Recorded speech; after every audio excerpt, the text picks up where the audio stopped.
class focuses on Brexit. Brexit came about because the Prime Minister, David Cameron, who was re-elected in 2015, promised the British people a referendum on whether the UK should stay in the EU or leave the EU.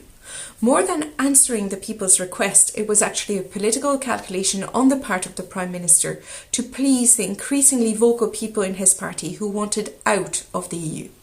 Cameron himself campaigned for Remain. He hoped that a strong victory of Remain would keep the anti-EU people in his party quiet. A referendum was organised in 2016. This is a good opportunity to remind the children that an election is a vote for a person or a political party, and a referendum is a vote on a question that matters to society. The Brexit referendum was about whether to stay or leave the EU. On the 23rd of June 2016, 52% of the people living in the UK voted to leave the EU. However, there were huge disparities across the UK. A majority in Scotland and Northern Ireland voted to stay. It was the same in London, for example. But a majority in England and Wales voted to leave. Overall, a majority of the people living in the UK voted to leave the EU. This is why it is important to get the children to understand the difference between England and the UK.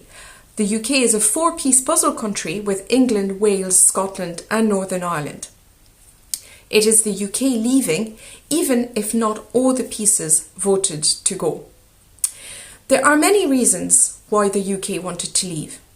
It is incorrect to say that the UK never wanted to be part of the EU, but they certainly didn't want a political union or an ever closer union. The UK liked the idea of an economic union limited to free trading in a big single market. One reason given during the campaign was summarised in the slogan, "Take back control." The UK didn't want to implement rules and regulations that it hadn't voted for at a national level. It didn't want the shared sovereignty, which is at the heart of the EU, whereby you pool in common decisions about certain issues. They wanted to decide for themselves who could come into their country. They didn't want the freedom of movement of people, which applies across the single market.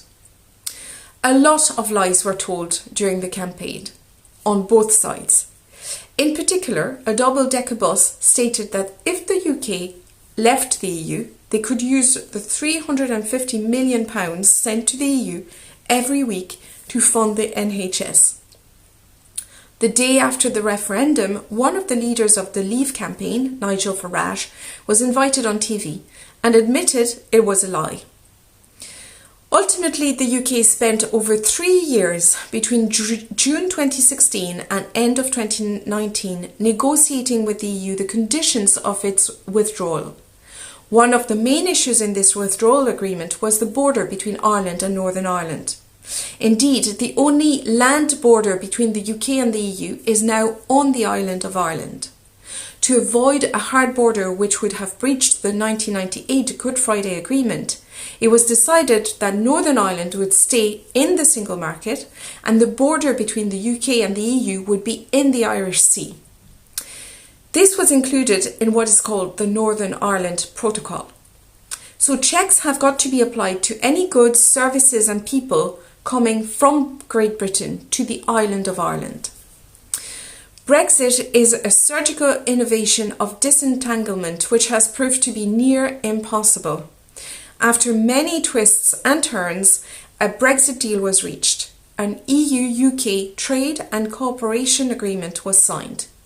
It is the very first trade agreement the EU has ever signed which allows zero tariffs and zero quota on the goods the UK wants to sell in the single market. However, not much is included in the agreement on trade of services. For example, no more mutual recognition of professional qualifications. Each branch of business, like banking, IT, healthcare, education, will have to negotiate an agreement revisited annually. The Brexit deal means a lot more checks, red tape, therefore costs and delays.